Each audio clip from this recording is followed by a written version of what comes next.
नमस्कार, मैं हूं गंगेश कुंजन। बेहद अहम खबर के साथ मैं आपके सामने हूं। खबर ये है कि आज से ठीक 3 महीने पहले एक आरोप चस्पा हुआ 3 लोगों पर, और उन पर आरोप ये था कि उन्होंने सरकार गिराने की साजिश की है। ये आरोप लगाने वाले थे कांग्रेस के विधायक जयमंगल सिंह, जिन्होंने इसकी रिपोर्ट कराई थी। आज अदालत ने, चूंकि पुलिस चार्जशीट दाखिल नहीं कर पाई 90 दिनों के अंदर, इसलिए उन तीनों आरोपियों को जमानत दे दी। अब एक बड़ा सवाल ये उठता है कि क्या ये मामला महज इतना ही महत्व रखता था कि पुलिस ने इसको चार्जशीट दाखिल करने लायक भी नहीं समझा? कहाँ चूक हुई जो आरोपियों को जमानत मिली? क्या ये साजिश थी या सिर्फ शिगुफा था? ये समझने की कोशिश करेंगे। हमारे साथ बीजेपी के प्रवक्ता जुड़े हुए हैं, प्रतुल सहदेव जी, और सुनील सिंह जी जुड़े हुए हैं हमारे साथ स्टूडियो में, जो कांग्रेस से हैं। पहला सवाल सुनील सिंह जी आपसे बनता है। आपके विधायक ने आरोप लगाया था, 90 दिन बीत गए, पुलिस ने चार्जशीट करना ज़रूरी नहीं समझा 90 दिनों के अंदर, और अदालत ने उन्हें ज़मानत दे दी। राजद्रोह के मामले जिसमें सरकार गिराने की बात शामिल हो, क्या ये मामले इतने हल्के हैं कि उस पर पुलिस ध्यान ही ना दे? राज्य सरकार लोकतांत्रिक व्यवस्था में माननीय कोर्ट ने नियमानुसार चार्जशीट नहीं जमा होने के कारण अभियुक्त को, जो सरकार गिराने में शामिल थे, जिस पर माननीय विधायक श्री अनूप सिंह जी ने FIR दर्ज कराया था, उनकी गिरफ्तारी हुई थी और उस पर उन्हें आज बेल मिला है। लेकिन अभी साक्ष्य पुलिस जरूर जुटाने की प्रयास कर रही है। साक्ष्य ऐसा नहीं है कि साक्ष्य के अभाव में बेल हुआ है, चार्जशीट जमा नहीं हुआ है, बेल मिला है, न्यायालय प्रक्रिया है, केस जारी है, और जरूर इस पर एक साक्ष्य के साथ पुलिस और राज्य सरकार प्रस्तुत करेगी कोर्ट में। तो क्या जब आप पहले दिन अरेस्ट करते हैं लोगों को, तब से ये चर्चा हो जाती है, बल्कि आरोप प्रत्यारोप का पॉलिटिकल दौर शुरू हो जाता है कि साहब सरकार गिरा रही है, इसमें कोई दूसरी पार्टी शामिल है, आप बीजेपी पे आरोप लगाते हैं। ठीक है, राजनीतिक आरोप तो ठीक है, मगर क्या आपराधिक मामलों में भी सिर्फ दोषारोपण होगा, आरोप प्रत्यारोप चलेंगे, या इसकी जांच भी होगी? अभी जो प्रमुख विषय है कि वो जो दोनों लोग पकड़े गए थे, जो बोकारो से पकड़े गए थे, जो होटल में पकड़े गए थे आपका, तो कहीं ना कहीं वो लोग भाजपा के, सीधे तौर पर भाजपा के सक्रिय कार्यकर्ता थे। सारी समाचार पत्रों ने और पुलिस ने भी उस पर बताया कि भाजपा के कार्यकर्ता थे, और प्रूफ भी हुआ कि भाजपा के कार्यकर्ता हैं, और सरकार गिराने की बराबर जी, तो अदालत को मान लेना चाहिए था। नहीं तो हम भाजपा के कार्यकर्ता प्रूफ होना, और अभी साक्ष्य के अभाव में उनको बेल मिला है, माननीय कोर्ट ने बेल दिया है, तो चार्जशीट जमा नहीं हुआ है, उसकी गंभीरता से जांच हो रही है, और गंभीरता से जांच होगी, और केस अभी न्यायालय में लंबित है, उन्हें बड़ी नहीं किया गया। बिल्कुल। हमारे साथ प्रतुल जी जुड़े हुए। प्रतुल जी, भाजपा पर अभी भी आरोप है कांग्रेस का, या जिस तरह से टारगेट किया गया था, ये बताया गया था कि आप इस सरकार को गिराना चाहते हैं, आपकी पार्टी इस सरकार को गिराना चाहती है। आज वो चार्जशीट फाइल ना होने की वजह से उन तीनों आरोपियों को जमानत मिल गई है, क्या कहेंगे? देखिए, ये सरकार अपने आप में एक बड़ी जोक है। और गंगेश जी, ऐसा क्यों होता है इत्तेफाक कि जब भी ये सरकार अपनी नाकामियों से घिर जाती है या अपने अलायंस पार्टनर्स का प्रेशर बढ़ता है, ये जो सरकार से असंतुष्ट विधायक है वो उनकी बयानबाजी तेज होती है, तो ऐसी साजिशें क्यों आ जाती है? अब 3 महीने पूर्व एक फल विक्रेता और एक दिहाड़ी मजदूर के पास इन्होंने 2 लाख रुपए रिकवर करके इसे एक राष्ट्रीय कॉन्स्पिरेसी बताया था और कहा था कि भारतीय जनता पार्टी के बड़े नेताओं के तार भी इससे जुड़े हुए हैं, जबकि उससे एक व्यक्ति ने किसी दूसरे दल से चुनाव लड़ा था पिछले बार बेरमो या बोकारो के क्षेत्र से।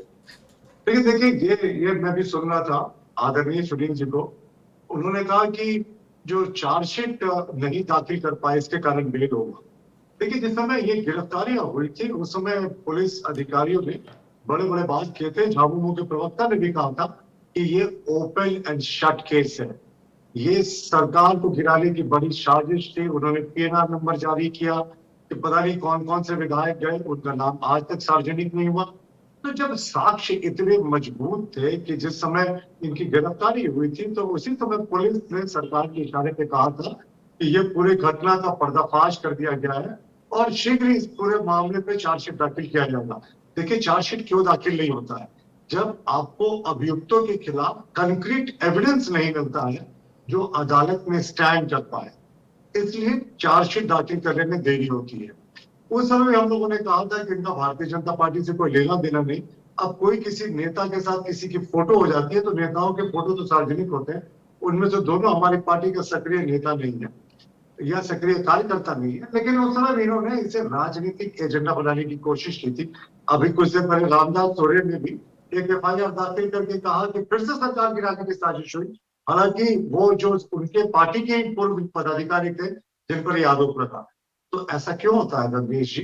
जब ये सरकार रोजगार के मुद्दे पर फंसती है, बेरोजगारी मुद्दे पर फंसती है, किसानों के ऋण वापसी के मुद्दे पर फंसती है, 32 लाख किसानों को ऋण वापस करने का वादा था, महज कुछ हजार पर ये से जो आंकड़े हैं वो सीमित हो गए, तो ऐसे मामले, ऐसी साजिशें सामने आ जाती हैं।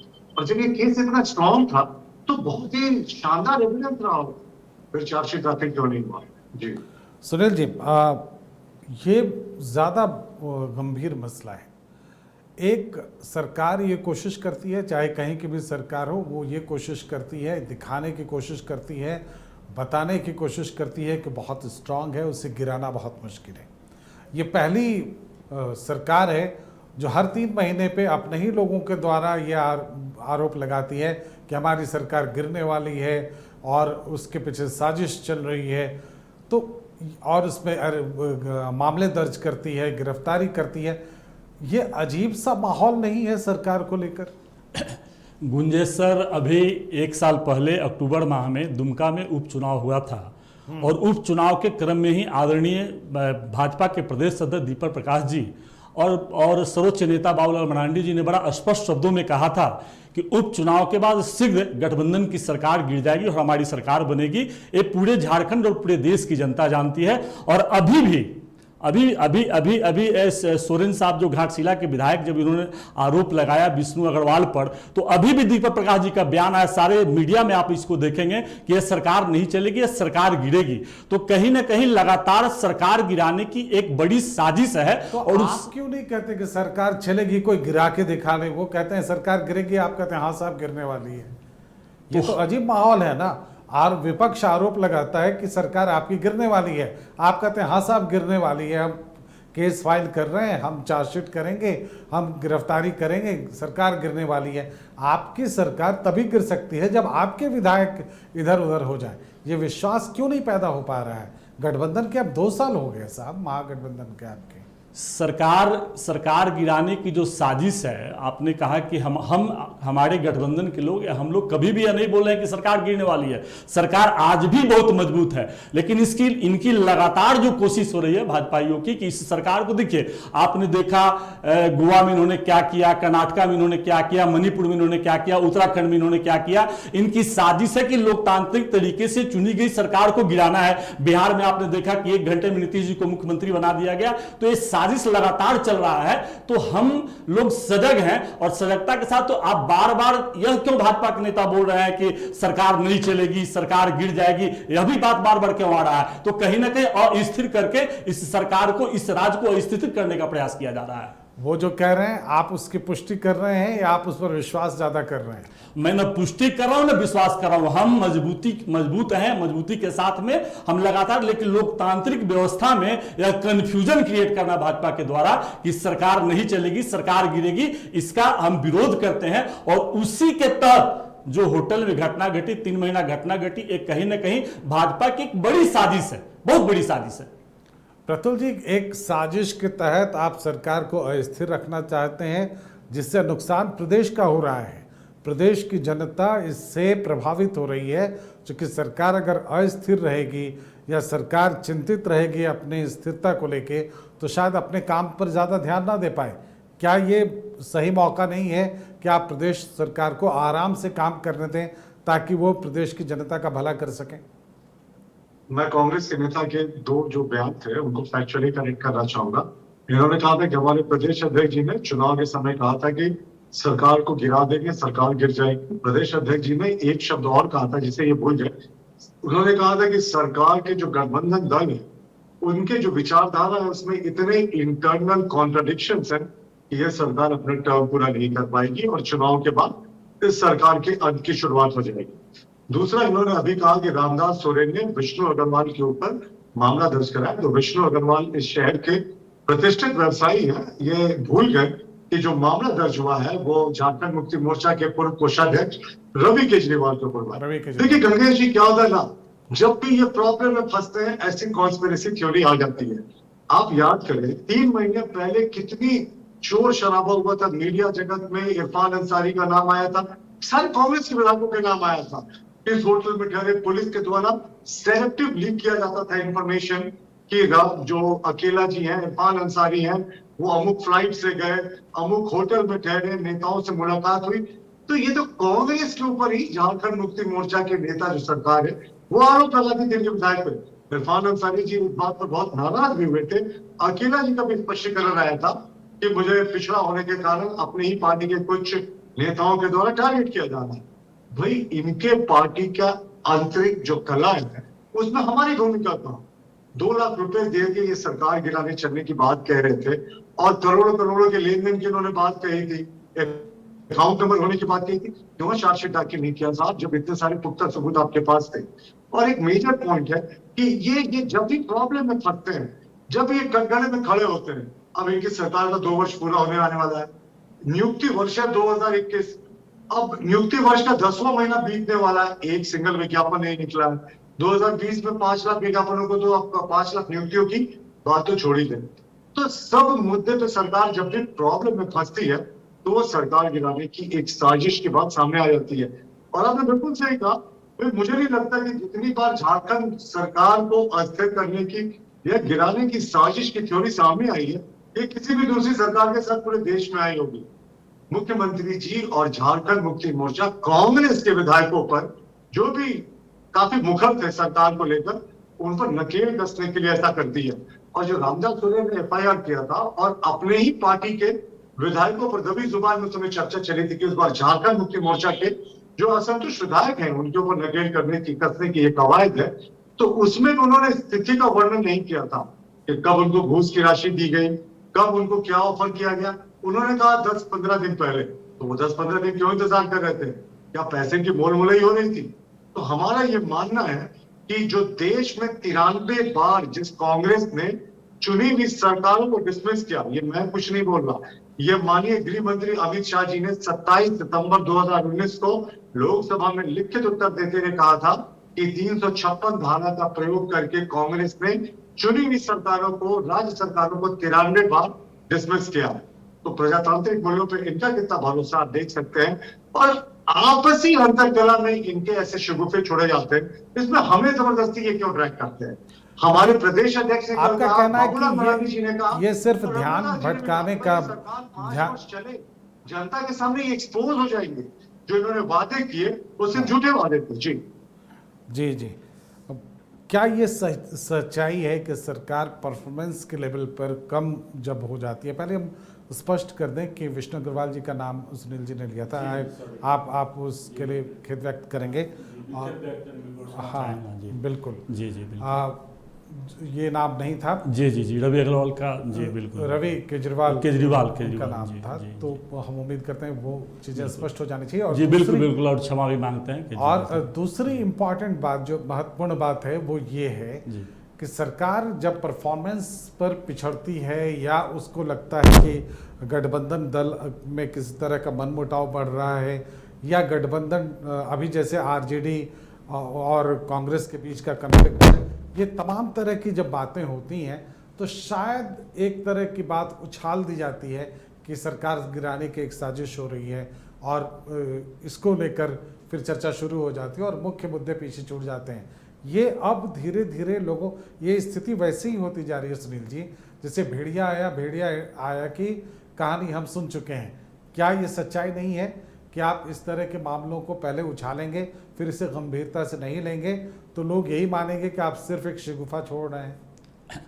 अभी गुंजेश सर, हमारे साथी भाजपा के प्रवक्ता प्रतुल साहदेव जी ने बताया कि दीपक प्रकाश जी ने दुमका चुनाव के क्रम में यह कहा था कि इनके विधायकों के बीच ही बहुत बड़ी विवाद है और उसके कारण सरकार गिर जाएगी। तो इन्होंने स्वीकार किया कि ऐसा उन्होंने दीपक प्रकाश जी ने कहा।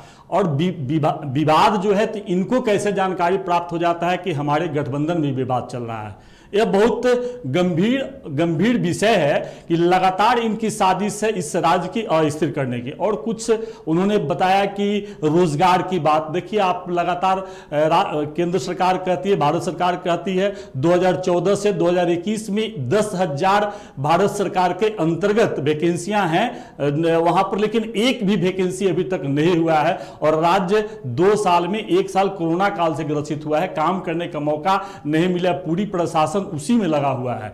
और दूसरा बात इन्होंने कहा कि कांग्रेस ने 93 बार इस लोकतांत्रिक व्यवस्था में अस्थिर करने का काम किया। यह किसने कहा? गृह मंत्री श्री अमित शाह जी ने।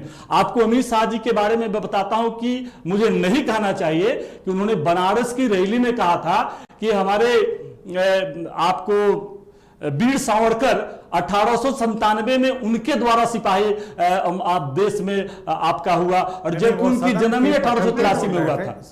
जी 1883 में उनकी जन्म ही हुआ था। वो जो 93 बार सरकार की बात है 356 के तहत, ये सदन के पटल पर गृह मंत्री के बतौर उन्होंने बयान दिया है। इसलिए वो जो अगर क्लेम कर रहे हैं प्रतुल जी, अगर वो बात है तो उसको बता दिया आपको।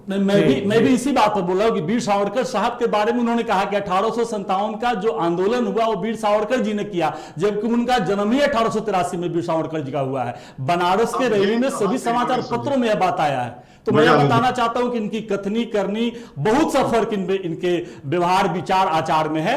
और सिर्फ आरोप इनका लगाना और स्थिर हर मत बताया तो कर्नाटक को, गोवा को, उत्तराखंड को, मणिपुर को, सभी को स्थिर किया और सरकार गिराया। अपनी सरकार बहुत स्पष्ट पूछ रहे हैं। जी, क्या आपको अपने विधायकों पर भरोसा है?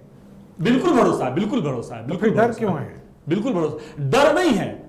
हम बिल्कुल तैयार हैं। लोकतांत्रिक व्यवस्था में आप इसी विषय पर हम लोग को डिबेट में बुलाए हैं कि राज्य की जनता को यह बताना है कि क्या मामला चल रहा है। बिल्कुल डर नहीं है, हम लोग स्पष्ट है। हमारी सरकार 2 साल चली है, 5 साल चलेगी, लेकिन लगातार जो इनकी साजिश हो रही है, हमारा यहां पर राज्य में साजिश लगातार इनके द्वारा किया जा रहा है कि सरकार को किसी तरह गिराया जाए। इनको इतना प्रॉब्लम क्यों कि बार बार यह बात बोलते हैं कि सरकार गिर जाएगी, सरकार गिर जाएगी, सरकार गिर जाएगी। इनको कहां से सूचना मिल जाता है कि हमारे बीच में इस तरह की बातें हैं? जहां पर सरकार है, गठबंधन की सरकार है, कुछ इश्यू को लेकर जरूर कोई बातें होती हैं, लेकिन बिल्कुल हम एक हैं। कहीं से कोई दिक्कत नहीं है, कहीं से कोई कंफ्यूजन नहीं है। प्रतुल जी, ये साफ आरोप है कि आप बस मना रहे हैं या आप अपनी तरफ से कोशिश कर रहे हैं कि किसी भी तरह से सरकार गिरा दी जाए। और इसका एक लंबा इतिहास है भारतीय जनता पार्टी का, उस पर कई तरह के आरोप हैं कि इसने बहुमत में सेंधमारी की और फिर वहां पर अपनी सरकार बना ली।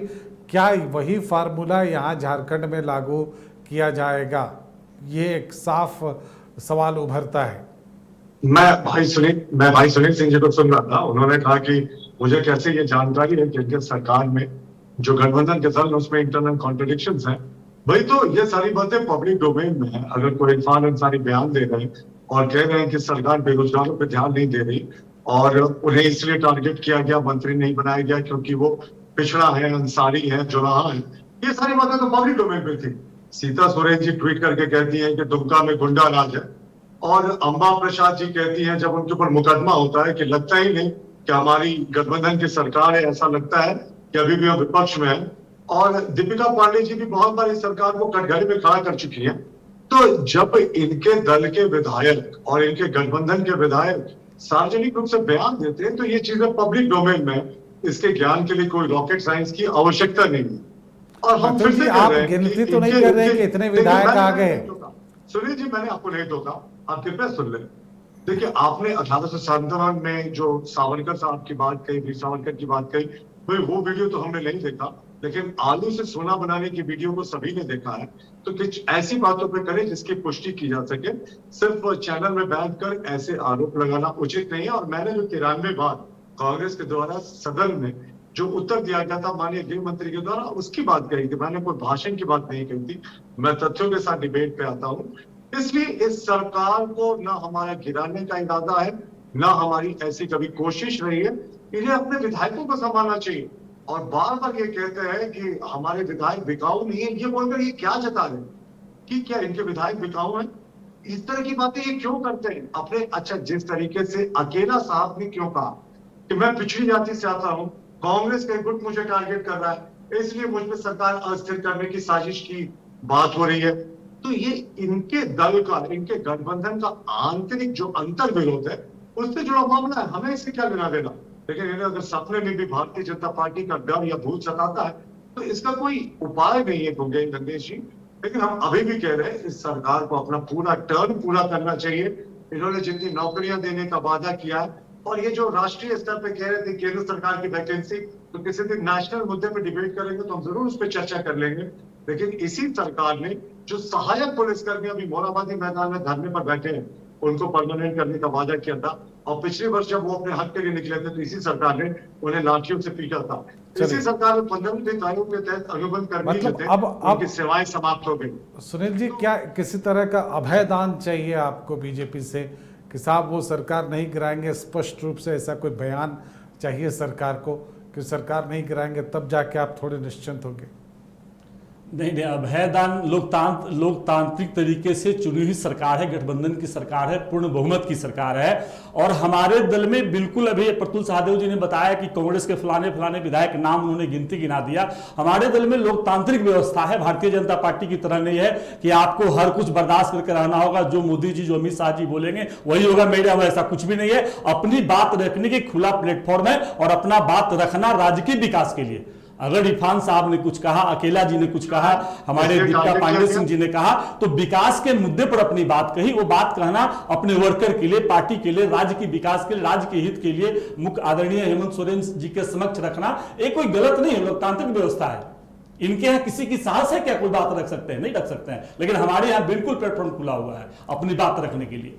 बिल्कुल, और शायद यही प्लेटफॉर्म जो खुला है इसी से डर उभरता है। एक छोटा रिएक्शन है गंगेश जी, अगर आप बिल्कुल डर, देखिए डर आपके अभी भी प्रतुल सहदेव जी की बात सुना आपने, मैं तो वही बात बताया कि इन्होंने बार बार यह बात जो कहते हैं कि सरकार नहीं चलेगी, सरकार नहीं चलेगी, सरकार नहीं चलेगी, जनता को जो साइकोलॉजिकल प्रेशर क्रिएट इस राज्य पर कर रहे हैं, यह कैसे कर रहे हैं? अच्छा, वो विपक्ष के बतौर बैठे और फिर भी कहे सरकार चलेगी, ये अपेक्षा है। हाँ प्रतुल जी, आप कुछ कहना चाह रहे थे। देखिए, इन्होंने कहा कि हमारे दल में आजादी है और सबको अपने बोलने की अधिकार है, सबको बोलने का। तो उसी लॉजिक से जो जुलाहा होने की बात, पिछड़ी जाति से होने की बात करके इरफान अंसारी ने कांग्रेस आला कमान पर निशाना साधा था, कहा था कि सिर्फ जुलाहा और पिछड़ी जाति का होने के कारण उन्हें मंत्री नहीं बनाया गया, यानी वो भी सत्य था। अकेला जी ने अपने को पिछड़ा जाति का होते हुए बताया था कि उनको इसलिए कांग्रेस के द्वारा, कुछ नेताओं के द्वारा टारगेट किया जा रहा है क्योंकि वो पिछड़ा थे। देखिए, हमें गर्व है, हम कार्यकर्ता आधारित पार्टी है, हमारे यहाँ अनुशासन है, हमारे यहाँ कोई आपस में कोई विवाद होता है तो उसे पार्टी फोरम में बैठकर सुलझाते हैं। इनकी तरफ मीडिया में लेकर हम चीजों को नहीं जाते, सार्वजनिक बयान नहीं देते हैं। लेकिन इनके दो विधायकों के बयान तो मैंने आपको सुना दिए, जिन्होंने अपने पिछड़ा होने के कारण कांग्रेस के ही इंटरनल पॉलिटिक्स का शिकार होने की बात कही थी। और हमें गर्व है, हम अनुशासित पार्टी है साहब, और हमारे यहाँ जो भी होता है हम अपने घर के भीतर उसे सुलझा लेते हैं। लेकिन इनके ऐसा, हमारे यहाँ ऐसे एम्बिशंस नहीं होते। पार्टी किसी भी व्यक्ति का जो रोल तय करती है वो उसका निर्वाह करता है, लेकिन इनके यहाँ पर्सनल एम्बिशन सबसे बड़ी चीज होती है, उसके बाद ये देश की और दल की सोचते हैं। जी चलिए सुनील जी, आखिरी सवाल आपसे, क्या अब जबकि चार्जशीट फाइल नहीं हुई, क्या सरकार इसको लेकर गंभीर होगी और कोशिश करेगी कि वो समय पर बाकी के जो तथ्य हैं वो कोर्ट के सामने रखे, ताकि जो भी सामने आ जाए, जो दूध का दूध और पानी का पानी सामने हो जाए? मैं बिल्कुल विश्वास के साथ आपको बता रहा हूं कि सरकार और यहाँ की पुलिस प्रशासन जो व्यवस्था है, जो इस गंभीर मामले में जांच कर रही है, साथ के साथ कोर्ट में जाएगी और ये आरोप सिद्ध होगा। चलिए, बहुत बहुत धन्यवाद प्रतुल सहदेव जी हमसे जुड़ने के लिए। सुनील सिंह जी, आपका भी बहुत बहुत धन्यवाद हमसे जुड़ने के लिए। बेहद अहम मुद्दा है, इस तरह के मामले जब बार बार सरकार पर उठेंगे तो जनता और जो ब्यूरोक्रेट्स हैं उनके बीच में भी गलत संदेश जाएगा, काम करने वालों के बीच भी गलत संदेश जाएगा। सरकार को इससे निश्चित रूप से बचना चाहिए और अगर उसके पास तथ्य हैं तो तत्काल बहुत प्रभावी कदम उठाना चाहिए। हम उम्मीद करते हैं कि आगे ऐसा ही कुछ हो देखने को मिलेगा।